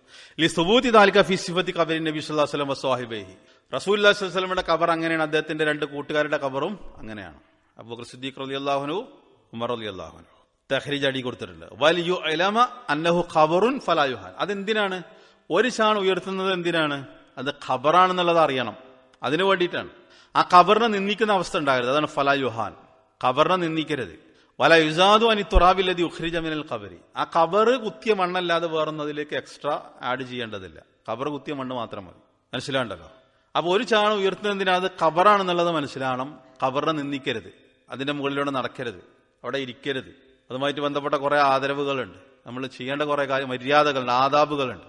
ഇതൊരു ഖബറാണ്. അപ്പൊ അത് തിരിച്ചറിയണം. മനസ്സിലാണ്ടല്ലോ. അവിടെ വന്നിട്ട് വേറെ വൃത്തികേടുകളൊന്നും ചെയ്യരുത്. അത് ഖബറാണെന്നുള്ളത് അറിയാനുള്ള ഇതിനു വേണ്ടിയിട്ട് ഒരു ചാണ് ഉയർത്താം. ഒരു ചാണിനേക്കാൾ കൂടുതൽ ഖബർ ഉയർത്താനും പാടില്ല. അങ്ങനെയുള്ള ഖബറുകളൊക്കെ പൊളിച്ച് കളയാൻ റസൂലുള്ളാഹി സ്വല്ലല്ലാഹു അലൈഹി വസല്ലം കൽപ്പിച്ചിട്ടുണ്ട്. നമ്മുടെ നാട്ടിലൊക്കെ ബിൽഡിങ്ങുകളാണ്. കാരണം ഏറ്റവും നല്ല ബിസിനസ്സാണ്, ടാക്സ് ഇല്ലാത്ത ബിസിനസ്സാണ്. ഏറ്റവും ലാഭകരമായ ബിസിനസ് എന്ന് ഖബർ ബിസിനസ്സാണ്. അതുകൊണ്ടാണല്ലോ കള്ളക്കറാമത്തുകൾ അത് പ്രചരിപ്പിക്കാനൊരു ടീമാണ്. മൂല്യന്മാരുടെ ഒരു ടീം കള്ളക്കറാമത്തുകൾ പ്രചരിപ്പിക്കാൻ. അത് പ്രചരിപ്പിക്കുന്നത് അവർ തന്നെയാണ്. അതിലവർക്ക് വമ്പിച്ച സാമ്പത്തിക നേട്ടമുണ്ട്, സാമ്പത്തിക ലാഭമുണ്ട്. അത് പ്രചരിപ്പിക്കുന്നു. ഓരോ ഖബറിന്റെ വലുപ്പം കാണണം നമ്മുടെ നാട്ടിൽ, അല്ലെ? ജാറങ്ങൾ, കുബ്ബകൾ, വലിയ വലിയ ബിൽഡിങ്ങുകൾ. അപ്പോൾ ഒരു ചാണ ഉയർത്താൻ പറഞ്ഞു. ഒക്കെ ഷാഫി മദബിൽ കൃത്യമായിട്ട് പഠിപ്പിക്കപ്പെട്ടിട്ടുണ്ട്. ഇമാം ഷാഫിയൊക്കെ കൃത്യമായിട്ട് അത് പറഞ്ഞിട്ടുണ്ട്. അപ്പോൾ ഒരു ചാണിനേക്കാൾ ഉയർത്താൻ പാടില്ല എന്നുള്ളത്. വയൂലിയു അലൈഹി അസ്ബാഇൻ തയസ്സറ ദാലിക ബിറശ്ബിൽ മായി, ചെരൽകല്ലുകൾ വിതരണം. അതേപോലെ തന്നെ വെള്ളം കുടയണം. അതെന്തിനാണ്? ലിതുഹ്ഫദ തുർബത്തുൽ ഖബരി, ആ ഖബറിന്റെ മണ്ണിനെ പ്രൊട്ടക്ട് ചെയ്യാൻ വേണ്ടിയിട്ടാണ്. വലിയ തമാസക തുറാബുഹു വലയത്തെ തയ്യാറു. മനസ്സിലാണ്ടല്ലോ. ഈ ചെരൽകല്ലുകൾ ഇടാൻ പറഞ്ഞത് എന്തിനാ? അതേപോലെ വെള്ളം നനക്കാൻ പറഞ്ഞത് എന്തിനാ? അങ്ങനെ ഒരു പതിവുണ്ട് കൊണ്ട് ചില നാടുകളിലൊക്കെ വെള്ളം നനച്ചു കൊടുക്കുക. ആഴ്ചയിൽ വെള്ളം നനച്ചു കൊടുക്കുന്ന ആൾക്കാരുണ്ട്, ദിവസം വെള്ളം നനച്ചു കൊടുക്കുന്ന ആൾക്കാരുണ്ട്. ഈ ചെരൽക്കല്ലുകൾ ഇടാൻ പറഞ്ഞതും വെള്ളം നനച്ചു കൊടുക്കാൻ പറഞ്ഞതൊക്കെ എന്തിനാ? അത് ആ മണ്ണ് പാറിപ്പോകാതിരിക്കാൻ വേണ്ടിയിട്ടാ. കാറ്റടിച്ചും അല്ലെങ്കിൽ വേറെ എന്തെങ്കിലും കാരണങ്ങളുള്ള ഖബറിന്റെ മണ്ണ് നീങ്ങി പോകാതിരിക്കാൻ വേണ്ടിയിട്ട് അത് ശരിക്കും ഉറക്കണം. അതിന് വേണ്ടിയിട്ടാണ് ഇത് പറഞ്ഞത്. ഇത് ആവശ്യമില്ലേ ചെയ്യണ്ട. അപ്പോ ഇത് തന്നെ പറഞ്ഞല്ലോ, വലിയ എത്തമാസക്ക കണ്ടോ, തുറാബുഹു വല എത്തായറു, ആ ഖബറിന്റെ മേലിട്ടിട്ടുള്ള മണ്ണ് പാറിപ്പോകാതിരിക്കാൻ വേണ്ടിയിട്ടാണ് അത് പറഞ്ഞിട്ടുള്ളത്. അതിനാണ് ചെരൽക്കല്ലുകൾ ഇടണമെന്ന് പറഞ്ഞത്. അത് ആവശ്യമില്ലാത്ത സ്ഥലമാണോ ചെയ്യേണ്ട? മനസ്സിലായല്ലോ. അപ്പൊ അതിന് വേണ്ടിയിട്ടാണ് അവിടെ വെള്ളം ഒഴിക്കണം എന്ന് പറഞ്ഞത്. അതല്ല വെള്ളം ഒഴിച്ചാൽ ആ ഖബറിൽ കിടക്കുന്ന ആൾക്ക് സുഖം കിട്ടും, ശിക്ഷയിൽ തഖ്ഫീഫ് കിട്ടും എന്നുള്ളതൊന്നും ആരും വിചാരിക്കണ്ട. അതൊക്കെ എന്താണ് ബിദഅത്തിൽ പെട്ടതാണെന്നുള്ളത് ഉലമാക്കൾ വിശദീകരിച്ചിട്ടുണ്ട്. അപ്പൊ അതിന് വേണ്ടിയിട്ടാണ് അത് പറഞ്ഞത്. ആ മണ്ണ് അവിടെ ഉറച്ചു കിടക്കണം, ഇല്ലെങ്കിൽ അത് വല്ല ജന്തുക്കളും വന്നിട്ട് അത് കാലുകൊണ്ട് തട്ടി നീക്കും, പിന്നെ അത് പുറത്തേക്ക് വരും, പുറത്തിയാടും. ഓരോരുത്തർ വന്നിട്ട് അങ്ങനെ മാന്തി പോകും. അപ്പൊ അത് ശരിക്കും അവിടെ ഉറച്ചട നിൽക്കണം. അതിന് വേണ്ടിയിട്ടാണ് അത് പറഞ്ഞത്. വരുന്നുണ്ട് വലാ ബഅസ ബിതഅലീമിഹി ബിഹജരിൻ വനഹ്വിഹി ലിയുറഫ. ഇതാണ് അത് മനസ്സിലാക്കേണ്ടത്. കല്ലുകൊണ്ട് അടയാളം വെക്കുന്നതിന് വിരോധമല്ല, അതിന് തെറ്റില്ല. ഈ ഹദീസ് അനസ് റളിയല്ലാഹു അൻഹു, അനസ് റളിയല്ലാഹുവിന്റെ ഹദീസാണ് അതിന്റെ തെളിവ്. അന്ന റസൂലുള്ളാഹി സ്വല്ലല്ലാഹു അലൈഹി വസല്ലം അലമ അടയാളം വെച്ചു. ആലമ എന്ന് പറഞ്ഞാൽ അടയാളം വെച്ചു എന്നാണ്. അറിയിച്ചു എന്നല്ല, അടയാളം വെച്ചു. അറിയിക്കുക എന്ന് പറഞ്ഞാൽ അതന്നെ. ഖബറ ഉസ്മാൻ ബിൻ മദ്ഊൻ റളിയല്ലാഹു അൻഹു ബിസഖ്റ, ഒരു കല്ല് വെച്ചിട്ട് അടയാളം വെച്ചിട്ടുണ്ട്. ആരുടെ? ഉസ്മാൻ ബിൻ മദ്ഊൻ റളിയല്ലാഹു അൻഹുവിന്റെ ഖബർ. ആ ഖബർ റസൂലുള്ളാഹി സ്വല്ലല്ലാഹു അലൈഹി വസല്ലം ഒരു സഖ്റത്ത് കൊണ്ട് ഒരു കല്ല് വെച്ചിട്ടുണ്ട്, ആ ഖബറിന് അടയാളം വെച്ചിട്ടുണ്ട്. അങ്ങനെ അടയാളം വെക്കാം, അതിന് വിരോധമല്ല. ഒരു കല്ല് വെക്കാം, വേറൊന്നും അവിടെ വെക്കേണ്ട ഒരു കാര്യമില്ല. അത് കല്ലാകാം, ഇനി വേറെന്തെങ്കിലും ഇപ്പൊ നേരത്തെ പറഞ്ഞതുപോലെ എന്തെങ്കിലും എന്താണോ അത് അടയാളം വെക്കാൻ പറ്റുന്നത് അതിന് അടയാളമായിട്ട് വെക്കുക, വേറൊന്നുമല്ല. വേറെ ചില ആളുകൾ എന്ത് ചെയ്യും? ചെടി കുഴിച്ചിടും. അതിനാ റസൂലുള്ളാഹി സ്വല്ലല്ലാഹു അലൈഹി വസല്ലം രണ്ടാൾക്കാർക്ക് വേണ്ടിയിട്ട് അങ്ങനെ ചെയ്തല്ലോ. ഈത്തപ്പനന്റെ ഇത് വെട്ടിയിട്ട് രണ്ടാളെയും ഖബറിന്റെ അവിടെ കുത്തി കൊടുത്തു എന്നുള്ളതിന്റെ അടിസ്ഥാനത്തിൽ അത് യഥാർത്ഥത്തിൽ ഉലമാക്കൾ ഇബ്നു സൈമീനെ പോലുള്ള ആളുകൾ പറഞ്ഞെന്താ വെച്ചാൽ അത് ആ ഖബർ കിടക്കുന്ന ആൾക്കാരെ വഷളാക്കുകയാണ് നമ്മൾ അങ്ങനെ ചെയ്യുന്നത്. കാരണം ആ രണ്ടാളുകൾക്ക് റസൂലുള്ളാഹി സ്വല്ലല്ലാഹു അലൈഹി വസല്ലം അത് ചെയ്തു കൊടുക്കാനുള്ള കാരണം പ്രത്യേകം പറഞ്ഞിട്ടുണ്ട്. എന്തുകൊണ്ടാ? അവർക്ക് ആ ഖബറിൽ അവർ ശിക്ഷിക്കപ്പെടുകയാണെന്നുള്ളത് റസൂലുള്ളാഹി സ്വല്ലല്ലാഹു അലൈഹി വസല്ലമക്ക് അറിയിപ്പ് കിട്ടി. അതിന് കാരണം പറഞ്ഞിട്ടുണ്ട് ഹദീസിൽ. അപ്പൊ അത് അള്ളാഹുവിന്റെ വഹീന്റെ അടിസ്ഥാനത്തിൽ ആ ഖബറിലുള്ള രണ്ടാളുകൾ ശിക്ഷിക്കപ്പെടുകയാണെന്നുള്ള വിവരം അറിയിച്ചപ്പോൾ റസൂലുള്ളാഹി സ്വല്ലല്ലാഹു അലൈഹി വസല്ലം പറഞ്ഞു, ആ ഈത്തപ്പാന്റെ മട്ടൽ വെട്ടിയിട്ട് രണ്ട് ഖബറിന്റെ ഭാഗത്ത് കുത്തി കൊടുത്തു. എന്നിട്ട് പറഞ്ഞു, ഇത് ഉണങ്ങുന്നത് വരെ അവർക്ക് എന്ത് കിട്ടും? ആ ശിക്ഷയിൽ ഒരു ഇത് കിട്ടിയേക്കാം എന്നുള്ളത് പറഞ്ഞു. അപ്പോൾ നമ്മുടെ നാട്ടിൽ ഇത് വ്യാപകമായിട്ട് കുത്തുന്നുണ്ട്. ആ ഖബറിലുള്ള ആൾക്കാർ ശിക്ഷിക്കപ്പെടുകയാണെന്നുള്ളത് ആരാ പറഞ്ഞത്? അത് അവരെ ശരിക്കും മോശാക്കലല്ലേ നമ്മളാ ഇത് വെച്ചിട്ട് കുത്തി കൊടുക്കുമ്പോൾ. അപ്പൊ ഇതൊന്നും ഒരു അടിസ്ഥാനമല്ല. നമുക്കൊരു അടയാളത്തിന് വേണ്ടിയിട്ട് ഇനി കല്ലല്ല വേറെ എന്താണ് അവിടെ വെക്കാൻ പറ്റുന്ന വെച്ചാൽ അത് വെക്കാം. അതെന്താണ്? ഖബറാണെന്നുള്ളത് അറിയണം. അപ്പോൾ അവർക്ക് വേണ്ടി പ്രത്യേകിച്ച് ഇപ്പോൾ നമ്മുടെ ബന്ധുക്കള് സ്വന്തക്കാരൊക്കെ ആകാം, അവർക്ക് വേണ്ടി ദുആ ചെയ്യാൻ അങ്ങനെയുള്ള അത് ഖബർ സന്ദർശനം അങ്ങനെയായിട്ട് വല്ല കാര്യങ്ങൾ ഖബറാണെന്നുള്ളത് അറിയണമല്ലോ. അതിനു വേണ്ടിയിട്ട് കല്ലന്നെ ആകണമെന്നില്ല. എന്താണോ നമുക്ക് അടയാളം വെക്കാൻ പറ്റുന്നത് കൊണ്ട് ഒരു അടയാളം വെക്കാം. ആ ഖബർ തിരിച്ചറിയുന്നതിന് വേണ്ടിയിട്ട് മാത്രം. ആ എഴുതി വെക്കുന്നതും ശരിയല്ല എന്നുള്ളത് ഹദീസുകൾ കൃത്യമായിട്ട് വന്നിട്ടുണ്ട്. ചില ആൾക്കാർ അത് പറഞ്ഞിട്ടുണ്ട്, ഇത് അറിയാൻ വേണ്ടിയിട്ട് എഴുതി വെക്കാം എന്നുള്ളത് ചില ആൾക്കാർ പറഞ്ഞിട്ടുണ്ടെങ്കിലും അത് വ്യക്തമായ തെളിവിന്റെ അടിസ്ഥാനത്തിൽ നമുക്ക് മനസ്സിലാകുന്നത് പാടില്ല എന്നുള്ളത് തന്നെയാണ്. അപ്പൊ ഷെയ്ഖ് ഇബ്നു ബാസ് കറക്റ്റ് ആയിട്ട് അത് പറഞ്ഞിട്ടുണ്ട്, എഴുതാൻ പാടില്ല അത് പേരാണെങ്കിൽ. കാരണം അത് വ്യക്തമായി ഹദീസിൽ അത് വന്നിട്ടുണ്ട്. എഴുതി വെക്കുന്നതിനെ വിരോധിച്ചു എന്ന ഹദീസ് തന്നെ വന്നിട്ടുണ്ട്. ആ ഹദീസ് അത് ആമാണ്. ഒരു കാരണവശാലും സുലൈമാൻ റുഹൈലി ഹഫിളഹുല്ല അദ്ദേഹത്തിന്റെ ഒരു ദർസിൽ അദ്ദേഹം പറയുന്നുണ്ട്. കാരണം റസൂലുള്ളാഹി സ്വല്ലല്ലാഹു അലൈഹി വസല്ലമയുടെ കാലഘട്ടത്തിലും എഴുതാനുള്ള സൗകര്യമുണ്ട്. അവർക്കത് കബർ തിരിച്ചറിയണമായിരുന്നു. പക്ഷെ റസൂലുള്ളാഹി സ്വല്ലല്ലാഹു അലൈഹി വസല്ലം വെച്ചത് ഒരു കല്ല് വെച്ചു എന്നാണ്. അവരെന്തുകൊണ്ട് എഴുതിയില്ല? അപ്പൊ ചില ഉലമാക്കൾ അങ്ങനെ പറഞ്ഞിട്ടുണ്ടല്ലോ, അറിയാൻ വേണ്ടിയിട്ട് എഴുതാം എന്നുള്ളത് പറഞ്ഞിട്ടുണ്ട്, പേരെഴുതി വെക്കാം എന്നുള്ളത് പറഞ്ഞിട്ടുണ്ടല്ലോ എന്ന് പറഞ്ഞ സന്ദർഭത്തിലാണ് അദ്ദേഹം പറഞ്ഞത്. പ്രവാചകന്റെ കാലഘട്ടത്തിൽ എഴുതാനുള്ള സാഹചര്യങ്ങൾ ഇതൊക്കെ ഉണ്ട്, പക്ഷെ അവരെന്തുകൊണ്ട് എഴുതിയില്ല? അപ്പൊ ആ ഹദീസിന്റെ വിലക്കിൽ അതും പെടും എന്നുള്ളത് അദ്ദേഹത്തെ പോലുള്ള ഉലമാക്കൾ പറഞ്ഞിട്ടുണ്ട്. ശക്തമായിട്ട് അവർ അതിനെ എതിർത്തിട്ടുണ്ട്. വേറെ ചില ആളുകൾ പറഞ്ഞു വേറെ ഒന്നും കിട്ടിയിട്ടില്ല, അടയാളം വെക്കാനൊന്നും കിട്ടിയിട്ടില്ലെങ്കിൽ എഴുതാം. അതുമായിട്ട് ബന്ധപ്പെട്ട ചർച്ചകൾ അങ്ങനെ പോകുന്നുണ്ട്. അത് പ്രബലമായ അഭിപ്രായത്തിൽ അത് എഴുതാതിരിക്കുകയാണ് നല്ലത് എന്നുള്ളതാണ് പ്രബലമായ അഭിപ്രായത്തിൽ നമുക്ക് മനസ്സിലാക്കാം. അപ്പോ അങ്ങനെ ഉസ്മാൻ ബിൻ മദ്ഊൻ റളിയല്ലാഹു അൻഹുവിന്റെ ഖബറിന് അദ്ദേഹം അടയാളം വെച്ചത് ഒരു കല്ലുകൊണ്ട് അടയാളം വെച്ചു എന്നുള്ളതാണ്. അത് സ്ഥിരപ്പെട്ടതാണ്. ഒരു പാരഗ്രാഫും കൂടി, യുശ്റഉ മുശയ്യിന അൻ യഖഫു ഇൻദൽ ഖബരി, ആ ഖബറിന്റെ അടുത്ത് നിൽക്കണം. അത് മശ്റൂ ആണ് ആ ജനാസയുടെ കൂടെ പോകുന്ന ആളുകളെ സംബന്ധിച്ചത്. ഐ ബഅദൽ ഫറാഗി മിന ദഫ്നി മിൻ അജ്ലി ദുആഇ ലിൽ മയ്യിത്തി, അതെന്തിനു വേണ്ടിയിട്ടാണ് ഖബറിന്റെ അടുത്ത് നിൽക്കണം എന്ന് പറഞ്ഞത്? ആ മയ്യത്തിന് വേണ്ടിയിട്ട് പ്രാർത്ഥിക്കുന്നതിന് വേണ്ടിയിട്ടാണ്. ويدعو للميت لأن النبي صلى الله عليه وسلم كان إذا فرغ من دفن الميت وقف عليه وقال استغفروا لأخيكم واسألوا له التثبيت فإنه الآن يسأل. അത് ഷെയ്ഖ് ബിൻ ബാസിന്റെ കൗല്. അത് എന്ത് ഹദീസിന്റെ അടിസ്ഥാനത്തിലാണ് അദ്ദേഹം പറഞ്ഞത്? തെളിവുണ്ട്. അങ്ങനെ ചെയ്യണമെന്ന് പറയാനുള്ള കാരണം ഹദീസി ഉസ്മാൻ ബിൻ അഫ്ഫാർ റളിയല്ലാഹു അൻഹു അദ്ദേഹത്തിൽ നിന്നുള്ള റിപ്പോർട്ടാണ്. കാൻ നബി സല്ലല്ലാഹു അലൈഹി വസല്ലം ആയിരുന്നു ഇദാ ഫറഗ മിൻ ദഫ്നിൽ മയ്യിത്തി വഖഫ അലൈഹി, ആ മറമാടി കഴിഞ്ഞതിന് ശേഷം ആ ഖബറിന്റെ അടുത്ത് നിൽക്കും. ഫഖാല, എന്നിട്ട് പറയും ഇസ്തഗ്ഫിറൂ ലി അഖീകും വസലൂ ലഹു അത്തസ്ബീത ഫഇന്നഹു അൽആൻ യുസ്അൽ. നിങ്ങളുടെ സഹോദരന് വേണ്ടിയിട്ട് നിങ്ങൾ ഇസ്തിഗ്ഫാർ ചെയ്യണം, അവന് വേണ്ടിയിട്ട് നിങ്ങൾ തസ്ബീത്ത് ചോദിക്കണം, അവൻ ഇപ്പോൾ ചോദിക്കപ്പെട്ടുകൊണ്ടിരിക്കുകയാണ്. അതിന്റെ അടിസ്ഥാനത്തിലാണ് എന്ത്? തസ്ബീത്ത്. ഏതാണ് തസ്ബീത്ത്? അല്ലാഹുമ്മ അൽഹിമുൽ ജവാബ് അല്ലാഹുമ്മ സബ്ബിത്ഹു ഇൻദ സ്വാൽ. അത് ഏത് ഹദീസിൽ വന്നതാ? അത് ഹദീസാണോ? അതൊരു ഹദീസിലും വന്നതല്ല. അത് ആളുകൾ ചെല്ലുന്നത് കേട്ടാത്തോണ്ട് റസൂലുള്ളാഹി സ്വല്ലല്ലാഹു അലൈഹി വസല്ലം പഠിപ്പിച്ച ഹദീസാണ്. അതൊന്ന് തെറ്റിയാൽ പ്രശ്നമാണ്, ആൾക്കാരിങ്ങനെ കണ്ണുപോക്കും. അതും കൂടിയും കിട്ടൂല എന്നുള്ള രൂപത്തിൽ കണ്ണുപോക്കും. അത് ഹദീസുകളിൽ വന്നതോ ആരും ചൊല്ലിയതോ ഒന്നുമല്ല. അത് ഈ പറഞ്ഞ ഹദീസിന്റെ അടിസ്ഥാനത്തിൽ ഉണ്ടാക്കിയതാണ്. ഏതും നമുക്ക് ചൊല്ലാം. അല്ലാഹുമ്മ ഗഫിർ ലഹു അല്ലാഹുമ്മ ഗഫിർ ലഹു അല്ലാഹുമ്മ ഗഫിർ ലഹു മതി. ഇസ്തഗ്ഫിറൂ ലി അഖീകും, പിന്നെ തസ്ബീത്ത് അല്ലാഹുമ്മ സബ്ബിത്ഹു അല്ലാഹുമ്മ സബ്ബിത്ഹു അല്ലാഹുമ്മ. അത് ദീർഘനേരം ചെയ്യേണ്ടതുമില്ല. അതിന്റെ സമയം എത്രയാണ്? ഒരു ഒട്ടകത്തെ അറുത്ത് വിതരണം ചെയ്യുക ആണോ? അത് ചില സഹാബികളിൽ നിന്ന് അത്തരത്തിലുള്ള റിപ്പോർട്ടുകൾ വന്നിട്ടുണ്ട്. അത് ആ സ്വഹാബിയുടെ ഇജ്തിഹാദ് മാത്രമാണ് എന്നുള്ളത് ഉലമാക്കൾ പറഞ്ഞിട്ടുണ്ട്. ഒരു ഒട്ടകത്തെ അറുത്ത് അതിന്റെ ഇറച്ചി വിതരണം ചെയ്യുന്ന സമയം ആ ഖബറിലുള്ള മനുഷ്യന് വേണ്ടി തസ്ബീത്ത് ചോദിക്കണം എന്നുള്ളത് റസൂലുള്ളാഹി സ്വല്ലല്ലാഹു അലൈഹി വസല്ലമയിൽ നിന്ന് വന്നിട്ടുള്ള ഹദീസല്ല. അപ്പൊ കുറച്ച് സമയം ചില ഉലമാക്കൾ പറഞ്ഞെന്താ വെച്ചാൽ നബി സല്ലല്ലാഹു അലൈഹി വസല്ലം ഒരു കാര്യം 3 പ്രാവശ്യം ആവർത്തിക്കാറുണ്ടായിരുന്നു. അല്ലാഹുമ്മ ഗഫിർ ലഹു അല്ലാഹുമ്മ ഗഫിർ ലഹു അല്ലാഹുമ്മ ഗഫിർ അല്ലാഹുമ്മ സബ്ബിത്ഹു അല്ലാഹുമ്മ ഖലാസ്. 5 മിനിറ്റ്, 10 മിനിറ്റ്, 15, 20, അതിനേക്കാൾ കൂടുതൽ എന്തല്ല, അത് കുറച്ച് സമയം എന്നുള്ളതാണ് അതുകൊണ്ട് ഉദ്ദേശിക്കുന്നത്. ആൾക്ക് വേണ്ടിയിട്ട് തസ്ബീത്ത് ചോദിക്കുക എന്നുള്ളത്. അതിന്റെ കാരണം പറഞ്ഞെന്ത്? അവിടെ മലക്കുകൾ വരുന്നുണ്ട്, ആ മനുഷ്യനോട് ചോദ്യം ചോദിക്കുന്നുള്ളതൊക്കെ വേറെ ഹദീസുകളിലും അതിന്റെ റിപ്പോർട്ടുകളും വന്നിട്ടുണ്ട്. ഫഇന്നഹു അൽആന യുസ്അലു എന്നുള്ളത് ഈ ഹദീസ് തന്നെ വന്നു. മലക്കുകൾ വരും, ചോദ്യങ്ങൾ ചോദിക്കും. അപ്പൊ ആ മനുഷ്യന് വേണ്ടിയിട്ട് നമ്മൾ ഇസ്തിഗ്ഫാർ ചെയ്യുക, അത് അല്ലാഹ് സ്വീകരിക്കുക. തസ്ബീത്ത് ചോദിക്കുക, മലക്കുകളുടെ ചോദ്യത്തിന് ഉത്തരം കൊടുക്കാനുള്ള തസ്ബീത്ത്, ആ ചോദ്യത്തിന് ഉത്തരം പറയാനുള്ള തൗഫീഖ് ആ മനുഷ്യന് കിട്ടാൻ വേണ്ടിയിട്ട് നമ്മൾ അള്ളാഹുവിനോട് ദുആ ചെയ്യും. അത് നിങ്ങൾ ചോദിക്കണം എന്നുള്ളത് റസൂലുള്ളാഹി സ്വല്ലല്ലാഹു അലൈഹി വസല്ലം ഹദീസിൽ പഠിപ്പിച്ചതാണ്. അതിനൊക്കെ ആളുകൾ വളരെ കുറച്ചുള്ള ഉണ്ടാകുക. അങ്ങനത്തെ ആളുകളെ ഉണ്ടാക്കിയെടുക്കാൻ നോക്കണം. നമ്മളെ ഈ വിഷയമായിട്ടൊരു ബന്ധമൊന്നുമില്ല, ദീനുമായിട്ടൊരു ബന്ധമല്ല, അപ്പൊ അത്രയൊക്കെ തന്നെ ആൾക്കാരുണ്ടാവുള്ളൂ. അത് നമ്മൾ ജീവിച്ചിരിക്കുമ്പോൾ നമ്മൾ ഉണ്ടാക്കിയെടുക്കണം. അത്തരത്തിലുള്ള തൗഹീദുള്ള ഒരു ടീമിന്റെ കൂടെ നിൽക്കുക, അത്തരത്തിലുള്ള പ്രവർത്തനങ്ങളിൽ ഭാഗവാക്കുക. അപ്പൊ ആളുകൾ തമ്മിൽ അങ്ങോട്ടും ഇങ്ങോട്ടും ബന്ധം ഉണ്ടാവും. അല്ലാതെ ഇതൊന്നും വെറുതെ ഉണ്ടാവില്ലല്ലോ. ആളുകൾ നിങ്ങളുടെ മയ്യത്തിന്റെ കൂടെ വരണമെങ്കിൽ, ആ മയ്യത്തിന് വേണ്ടി നിസ്കരിക്കണമെങ്കിൽ, അത് ഹദീസിൽ പറഞ്ഞു തൗഹീദുള്ള ആളുകൾ എന്ന് പറഞ്ഞു. ആ മയ്യത്തിനെ മറമാടുന്ന സന്ദർഭത്തിൽ തസ്ബീത്ത് ചോദിക്കണമെങ്കിൽ ഇതിനൊക്കെ ആളുകൾ നമ്മൾ ഉണ്ടാക്കിയെടുക്കണം. അത്തരത്തിലുള്ള കാര്യങ്ങളായിട്ട് ബന്ധമൊന്നുമില്ല. നമ്മൾ നമ്മളെ കാര്യം നോക്കി നടക്കുകയാണെങ്കിൽ ഇതിനൊന്നും ആളുണ്ടാവില്ല. പിന്നെ അതൊക്കെ കുറച്ച് കാട്ടിക്കൂട്ടലുമായി. അത് തൗഹീദുള്ള ആളുകൾ എന്നുള്ളത് ഹദീസിൽ പ്രത്യേകം പറഞ്ഞിട്ടുണ്ട്. 40 ആളുകൾ അല്ലെങ്കിൽ വേറെ എണ്ണങ്ങളൊക്കെ ഹദീസിൽ വന്നിട്ടുണ്ട്. അള്ളാഹു സ്വീകരിക്കാതിരിക്കുകയില്ല എന്ന് പറഞ്ഞിട്ടുള്ള ഹദീസുകളൊക്കെ. അപ്പൊ അത്തരത്തിലുള്ള ആളുകളെ നമ്മൾ ഉണ്ടാക്കിയെടുക്കണം. നമ്മൾ ഈ ദുനിയാവിൽ വെച്ചിട്ട് അമലുകൾ ചെയ്യണം. ബാക്കി നമുക്ക് അടുത്ത ക്ലാസ്സിൽ വിശദീകരിക്കാം. അപ്പൊ വിഷയങ്ങൾ പഠിക്കുക, മനസ്സിലാക്കുക.